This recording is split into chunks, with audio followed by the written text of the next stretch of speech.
उत्तर प्रदेश के आउटसोर्सिंग कर्मचारियों के लिए बड़ी खुशखबरी है। यूपी के वो कर्मचारी जो सरकारी दफ्तरों में चपरासी, चौकीदार, डेटा एंट्री ऑपरेटर, कंप्यूटर सहायक, अनुवादक बनकर दिन रात मेहनत करते थे, लेकिन उनका शोषण होता था, समय पर सैलरी नहीं मिलती थी और तय मानदेय से कम पैसे दिए जाते थे। इतना ही नहीं, बीच में एजेंसियां उनके मानदेय से भी कटौती कर लेती थी। लेकिन अब योगी सरकार ने लाखों आउटसोर्सिंग कर्मचारियों को बड़ी सौगात दे दी है।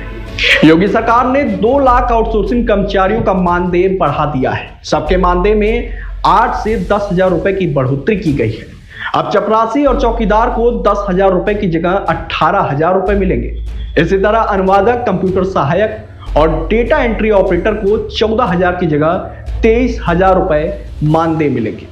स्टैटिकल ऑफिसर और प्रोग्रामर को 20,000 की जगह 29,900 रुपए, सीनियर डेटा एंट्री ऑपरेटर को 21,000 की जगह 31,900 रुपए मिलेंगे। इसके अलावा सिस्टम एडमिनिस्ट्रेटर और सीनियर प्रोग्रामर को 28,000 की जगह 37,400 रुपए मानदेय मिलेगा। अब कर्मचारियों को बढ़ी हुई सैलरी अप्रैल महीने से मिलेगी। साथ ही मानदेय के अलावा कर्मचारियों को अब 13% ईपीएफ और 3.25% ईएसआई का भी लाभ मिलेगा। दरअसल हाल ही में विधानसभा सत्र के दौरान मुख्यमंत्री योगी आदित्यनाथ ने कर्मचारियों का वेतन बढ़ाने का ऐलान किया था।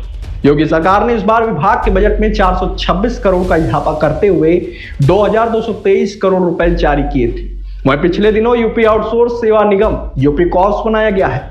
अब प्रदेश में आउटसोर्स निगम के जरिए ही आउटसोर्स के सभी रिक्त पदों की भर्तियां पारदर्शी तरीके से संपन्न होंगी, क्योंकि पहले कर्मचारियों की नियुक्तियां ठेके पर अलग अलग एजेंसियां कर रही थी।